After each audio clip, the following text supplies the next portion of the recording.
probably know something of the story of the European discovery of North America. Vikings probably first reached the shores of North America around 1,000 years ago, and of course Columbus brought back word of the New World about 500 years later. But while Europeans were colonizing the east coast of North America, the west coast of North America was still largely unknown to Europeans. It wasn't until the 18th century that Russia decided to explore their Pacific coast, sending a Danish explorer to map the farthest reaches of their dominion and determine once and for all whether Asia and North America were connected. That Danish explorer's name was very nearly lost to history, and while you might recognize the name today, you've probably never heard his story. It is history that deserves to be remembered. The territory that makes up modern Russia was conquered largely from various Golden Horde successor states during their decline. In the 1400s, the Grand Duchy of Moscow, sometimes called Muscovite Russia, began to expand from its core around Moscow west into Europe and north, south, and east into the areas now controlled by modern Russia. In 1547, Ivan the Terrible was crowned the first Tsar, thus creating the Tsardom of Russia. After Ivan, successive Russian Tsars and merchants pressed eastward, finding little organized resistance in the Khanates and natives of Siberia. Russian policy was harsh on the Siberian natives. Russian agents collected yasak, or fur tribute, from the people there and forced them to adopt Russian ways. As in America, local populations were devastated by diseases like smallpox. Despite continual resistance from Siberia's peoples, by the time Peter the Great became Tsar in 1682, Russia had pressed its control across the continent and even fought a war with China. In Europe, however, Russia was seen as a backwater, archaic, and barbaric state. Tsar Peter explored Europe incognito and decided to make Russia relevant to Europe. He made major cultural, military, and social reforms to bring Russian society nearer Europe's. This included a focus on scientific study, and in 1723 he began drawing foreign scholars to his newly built capital of St. Petersburg to educate Russian scientists and grow his own academy. Peter's health began deteriorating in 1724, and his long-held plans to explore Siberia's eastern reaches suddenly became a priority. He became interested in the idea that the continents connected, and so he ordered an expedition to be made post-haste to the far-off coast of Kamchatka. His orders were to prepare ships in Kamchatka and to search for the place that land might be joined to America, and from there processes to some settlement belonging to a European power. Preparations began, and on January 9, 1725, Peter asked a Danishman serving in the Russian Navy named Vitus Bering to command the voyage. Vitus Bering was born in Denmark on August 5, 1681. His family was reasonably well off, and several of his brothers attended university. Vitus, however, took a different path, and by 15 he was serving as a ship's boy. He traveled extensively after that, going as far afield as India and the Dutch East Indies, as well as the Caribbean and European colonies in the Americas. He completed naval officer training in Amsterdam. In 1704, Bering enlisted with the quickly evolving Russian Navy, which was then fighting the protracted Great Northern War, which lasted from 1700 to 1721. By 1720, Bering was a second captain, roughly equivalent to the U.S. Navy rank of commander, though he only served in non-combat roles. He married the daughter of a Swedish merchant and moved permanently to Russia. In 1724, he left the Navy briefly because of a lack of promotion, but rejoined later that year with a promotion to first captain. Tsar Peter chose Bering for his experience around the world, and apparently because Bering was well-liked within the Navy. The plan was to travel overland through Siberia until they reached the Pacific, and the expedition left at the end of January 1725, the same month that the Tsar died. The 34-person expedition took only what it couldn't get in Kamchatka, such as anchors, 8 cannons, rigging, and sails. More joined the parties that traveled east, a journey that was constantly delayed by intractable government agents. A popular saying was, in Siberia, God is a long way up, and the Tsar a long way off. The journey took more than 2 years, by river, horse, and sled. At least 46 men from Bering's party deserted as they fought hunger and blizzards in the sparse frontier. The party finally gathered in the tiny town of Okhotsk in June of 1727. From there, the party would have to travel by sea to Kamchatka. The party repaired one previously built boat and built a new one, which they optimistically dubbed the Fortuna. It took most of another year to travel to Kamchatka.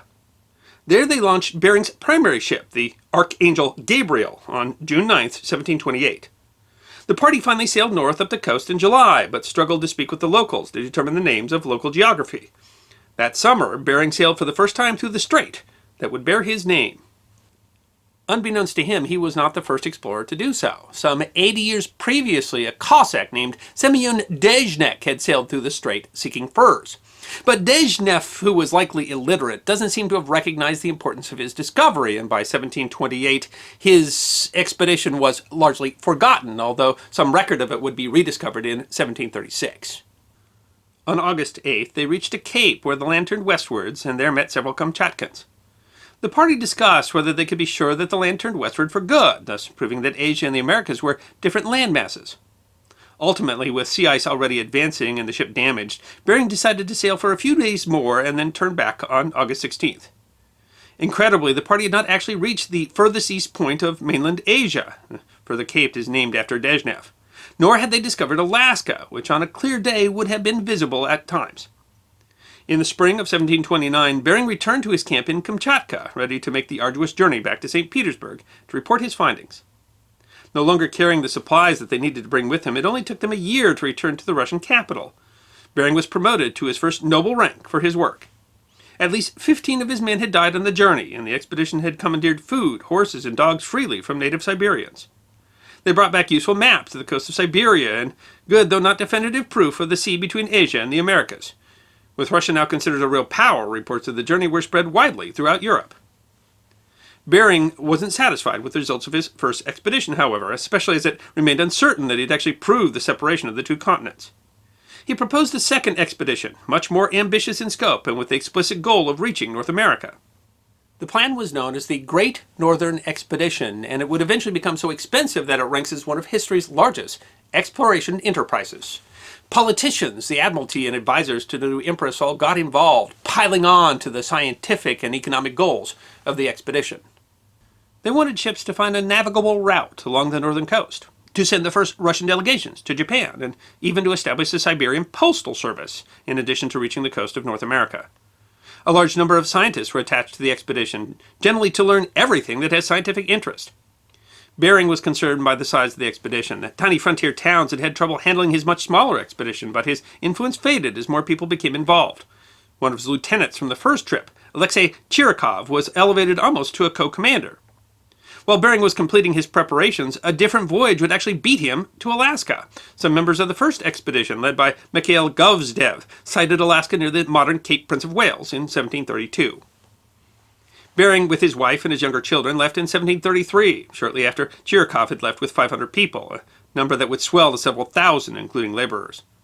Like the first trek, the journey was long and arduous. The huge party strained the resources of small frontier towns that were expected to accommodate them, and Bering was delayed trying to direct other parts of the expedition. The delays were so significant that Bering wasn't able to return to Okhotsk until 1737.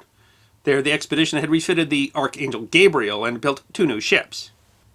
The original cost of the expedition was budgeted to be 12,000 rubles, but by 1727 expenses had already exceeded 300,000.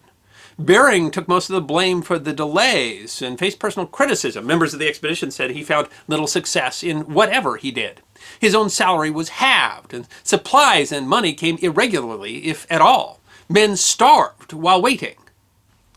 Ships were able to reach Japan, but the American-bound ships weren't ready until 1740. Before leaving, Bering's family returned to St. Petersburg. He would never see them again. The government was considering ending the project entirely, spurring Bering to quickly sail. He captained the St. Peter, which reached the Kamchatka Peninsula finally in 1740, followed by the St. Paul, captained by Chirikov. A new town had been built to support the expedition, which Bering dubbed Petropavlovsk, literally the city of Peter and Paul, after the names of the ships. He spent the winter preparing for the actual voyage, including recruiting Georg Steller, a pioneer in Alaskan natural history, and for whom Steller's sea eagle, Steller's sea cow, and Steller's jay are named, among others, to accompany him. In the summer of 1741, 8 years after he first set off from St. Petersburg, Bering and Chirikov finally set sail for America. Early in the expedition, the 2 ships lost each other, but both continued east. Chirikov was first to see land on July 15th. He set a group of men ashore who failed to reappear after 5 days, and then a second group after them, which also disappeared. Chirikov decided that the boats and 15 men were lost and sailed for home. Without those boats, he couldn't get more fresh water. The crew sighted several islands in the Aleutian chain on the return and reached Petropavlovsk in October, critically low on water. Bering caught sight of high snow-covered mountains, and among them a high volcano on July 16, 1741, 450 miles north of Tyrkov's sighting. They were the first Europeans to see Mount St. Elias, the fourth tallest mountain in North America. The crew landed on Kayak Island to take on water. Here, Georg Steller found a recently abandoned native camp. A fire was still smoldering. He and his Cossack entered the thick rainforest, where he found a cellar dug into the ground. He stole samples from this cache, smoked salmon, bark, grasses, and arrows. Bering sent his men to raid the site completely, leaving in return silk, kettles, knives, beads, and tobacco. Steller wished to make contact, but Bering was already concerned about the return voyage. Steller was affronted by his treatment, exemplified in his furious complaint, "So you've come only to take American water? To Asia?" Bering wanted to sail straight for home, but his lieutenants overruled him, instead following the coastline so they could chart it, extending the journey by weeks. Finally, on August 10th, now late in the season for sailing so far north, Bering convinced them to sail directly for Kamchatka. Scurvy had begun to set in among the crew, and 60-year-old Bering himself was soon bedridden. They landed to collect fresh water again, and on the same day, Nikita Shumagin became the first man to die of scurvy. Bering named the islands after him. Steller was able to temporarily stave off scurvy by collecting magnificent anti-scorbic plants. His belief that scurvy was caused by diet was well ahead of conventional medicine at the time. The ship was buffeted by storm after storm for weeks, and scurvy struck more of the crew. Soon nearly all of the men were ill, unable to even put up the sails. Steller reports daily deaths. On November 4th, after nearly 5 months at sea, they sighted land that they hoped was Kamchatka. "The half-dead crawled out to sea," Steller said. They landed, but soon learned they were on an island. They were still more than 300 miles from Kamchatka. In his 1889 work, Vitus Bering, the discoverer of the Bering Strait, Danish geographer Peter Lorentzen described the location. The island upon whose shores Bering, after a voyage of 4 months, was cast was a high, rocky, and uninviting country. By then the expedition was in desperate condition. Lorentzen wrote, "The sick and dying were seen on every hand. Some complained of the cold, others of hunger and thirst, and the majority of them were so afflicted with scurvy that their gums, like a dark brown sponge, grew over and entirely covered the teeth." Bering's condition steadily worsened. According to Lorentzen, his 60 years of age, his heavy build, the trials and tribulations he had experienced, his subdued courage, and his disposition to quiet and inactivity all tended to aggravate his disease. But he would nevertheless, says Steller, without doubt have recovered if he had gotten back to Avacha, where he could have obtained proper nourishment and enjoyed the comfort of a warm room. On December 19th, Vitus Bering died. Steller said of him, "Sad as his death was, that intrepidity and seriousness with which he prepared to meet death was most worthy of admiration." Lorentzen attributed his death to inflammation of the bowels, and for 2.5 centuries it was generally assumed his death was caused by scurvy, but an analysis of his remains in 1991 determined that he likely died of heart failure. The St. Peter was by then in too poor a shape to sail. The rest of the crew were stranded for 10 months before they managed to build a new ship from the wreckage and finally returned to Kamchatka. Only 46 of the 77 men aboard the St. Peter survived the expedition. At first it seemed as if Bering's expedition would be as forgotten as Dezhnev's. The results of the exploration was a secret, jealously guarded by the Russian state, which was afraid that other European powers would try to steal their newfound land. Lorentzen explains that the reports of Bering and his co-workers, which would have filled cartloads with manuscripts, were buried within the archives of the Admiralty. Well, Bering was neither the first European to see Alaska, nor even the first to pass through the strait that now bears his name. His expeditions established the Russian claim to what is now Alaska and the Pacific Northwest, what was then called Russian America. Lorentzen described him as Russia's first navigator and first great discoverer. It was British explorer James Cook who is credited with naming the strait after Bering in 1778, and now many local features are named after Bering. The island on which he died is called Bering Island. It is in the Bering Sea, and the land bridge that once connected Asia and North America is called Beringia. Peter Lorentzen noted the irony. Thus it was West Europe who, in the last century, rescued Bering's name from oblivion. I hope you enjoyed this episode of The History Guy, short snippets of forgotten history between 10 and 15 minutes long. And if you did enjoy, please go ahead and click that thumbs up button.